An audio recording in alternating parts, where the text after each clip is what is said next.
So many people at the hostel that are heading towards the Pamirs that I left this morning in a group of 6. Leaving Dushanbe.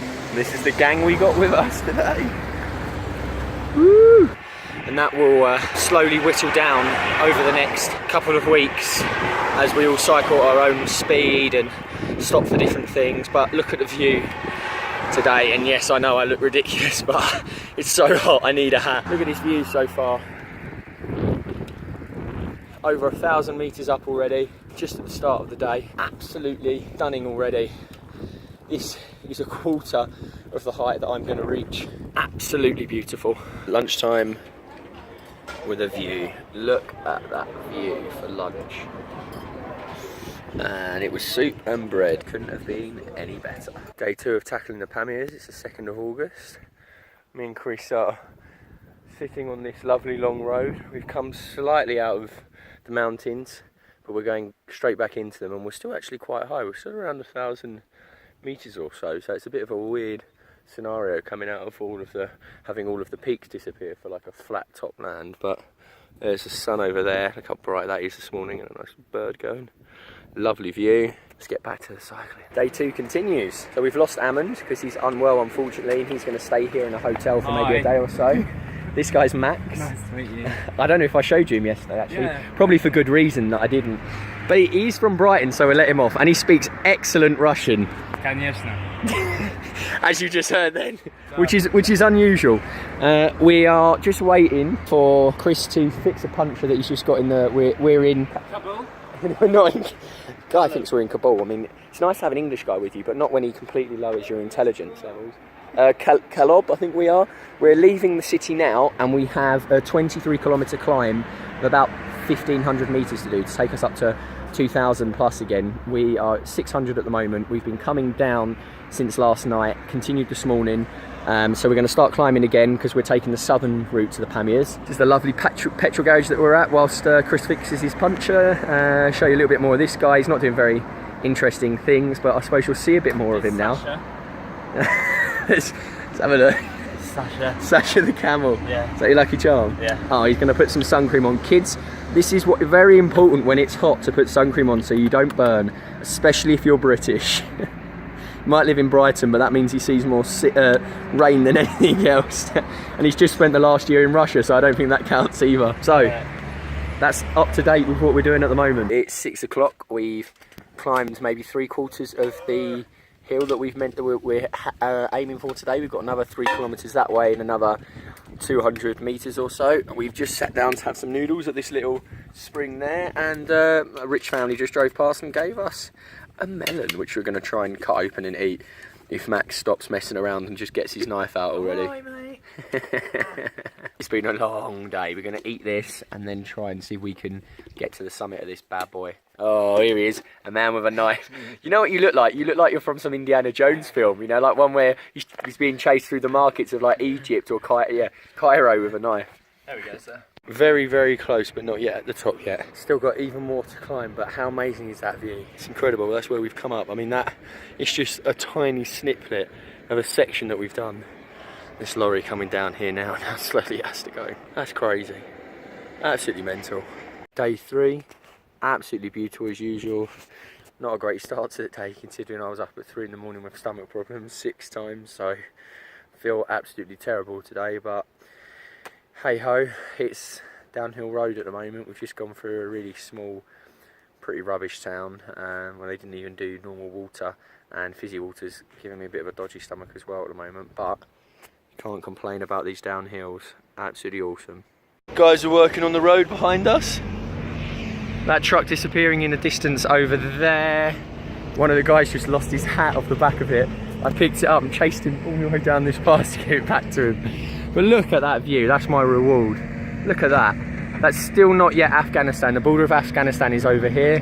This is still very much Tajikistan, these mountain ranges. Absolutely stunning. Little riverbed down there, cool. Here, Tajikistan, there's the river. On the other side, the river and onwards is Afghanistan. That is our first glimpse of Afghanistan. How incredible is that? Never thought I'd be that close to such an interesting place. How was that?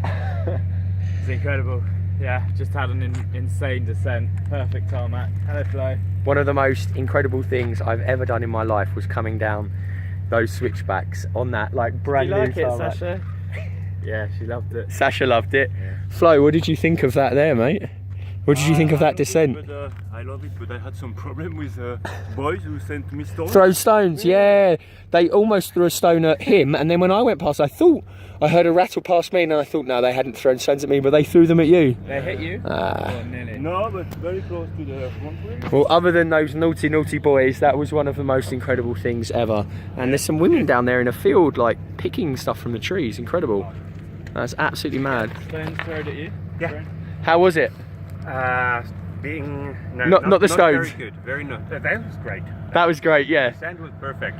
Fantastic. Ignore the boys. The stones weren't perfect. That's Afghanistan again. Cycling this way. Afghanistan on the other side of that river. Look at that mountain going towards there. Jesus. Absolutely enormous. Wow. Where does the road go? It goes straight. There's a little bridge. It doesn't look like it goes down and it doesn't look like it goes up. So it either turns or it just ends. It goes nowhere.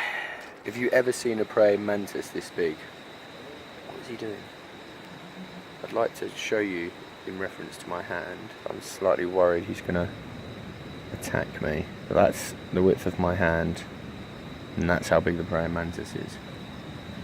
I was just sitting here cooking some food, literally just here where the gas is, and the lights were off, and suddenly they switched the lights on, and I turned to my side, and boom, this gentleman, I assume he's a gentleman, is climbing right in line with my shoulder. It made me jump right out of my skin. Beautiful, but also very creepy. Definitely earns a name as a creepy crawly. It's just gone 5:30. Last night we stayed in this, they call it a homestay. It's like a hostel, I guess, in someone's house in this little village. You can probably hear the current, the water flowing down from the mountains up there and then down into the big river here, and on the other side of the trees is Afghanistan. I'm going to show you again, flanks the whole of this village as it does all the way along the river. There on the other side is Afghanistan. Max was talking to some of the people that were in the homestay yesterday. They've lived in this village all of their life and they've never been to Afghanistan. They've never been to country on the other side of the water there. Never. They look at it every single day of their life and they've never been there. How bizarre is that? The guy's herding turkeys. Turkeys, how bizarre. How powerful is this river? It's like this the whole way along it. Look at it. Absolutely monstrous. The Panji River. And as always, the friendly neighbours, the other side of the river, Afghanistan. Look who we found sleeping under a tree. Apparently got in front of us. Don't know how that works, some kind of witchcraft. And we've just had a very lengthy debate about where the Pamirs start. Everyone thinks it's hilarious that I'm trying to work this out. No one's being helpful. They're all mocking me for it. He thinks it is it. Chris thinks it starts where it says on the maps Pamirs, which is valid and which is what I was saying in the east. And Ammon thinks it's everything. So yeah, see, he's not helpful at all. He's not helpful. Where is the button to shut them off? There is no button. So what happens on the Pamirs? There's the river over there, and this is a backup of trucks. Everyone's trying to get through, reversing, doing all sorts. Not that much of a drop there, but still a bit of a nightmare. They're all trying to reverse, all trying to get round. We're just trying to cycle.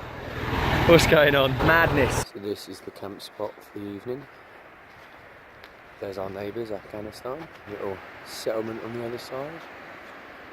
And the sun is just set behind those mountain peaks. Absolutely mad. We're something like 1,400 or maybe 500 metres up at the moment. Although it doesn't seem like that with the water just down there. It seems like we're only a few hundred feet up. This place is absolutely stunning, absolutely beautiful. Set myself up over here to eat some noodles. with bread. The exciting cyclist diet. Day 5 of the Pamir cycle. This is what it looks like in the morning. And we're going that way. 7 o'clock on day 5. Right down low now. The road is following the Panji really, really closely. Come all the way down from where we were this morning.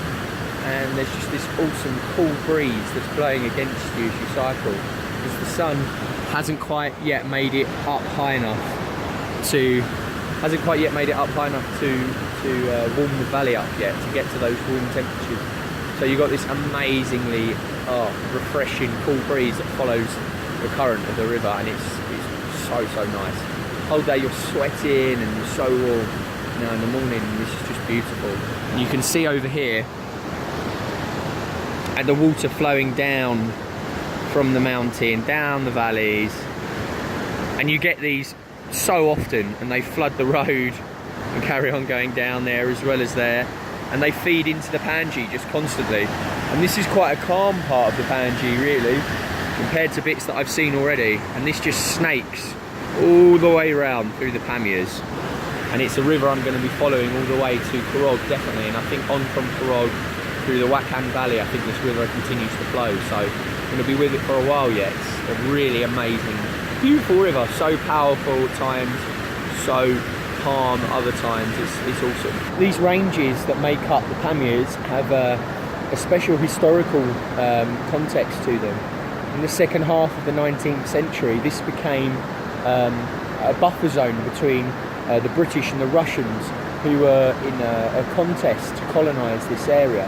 I think it's in the end of the 19th century, 1890s, around that time. The Russians and Britain drew up boundary lines in these regions, forming and then a buffer between each advancing force. And you can really get a sense of why this made such a good boundary, such a good buffer zone, when you look at the sheer impenetrable nature of some of these faces of these ranges.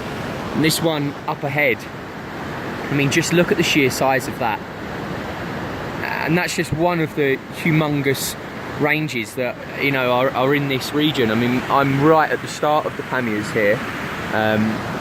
This is day 5 of what's going to be about a 3-week cycle through here, and you really get a sense of, you know, the absolute power and sheer force that these ranges present. It's incredible, absolutely incredible. How stunning that view is.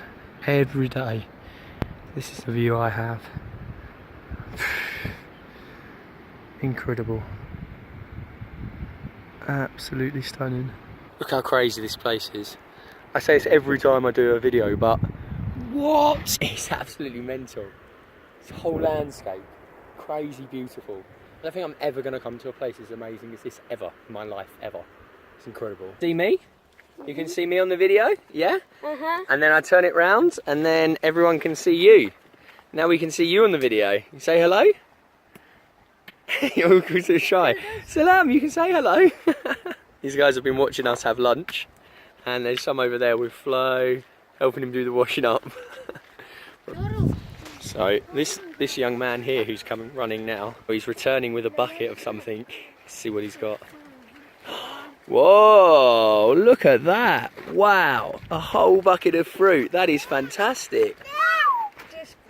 Wow. For us, we can take some? Thank you so much, Rahmat. Just missed that explosion.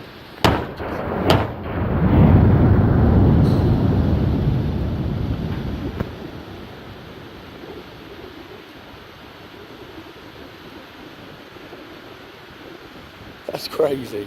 No wonder when I was standing just down there having a look at what they were doing, they were shouting at me.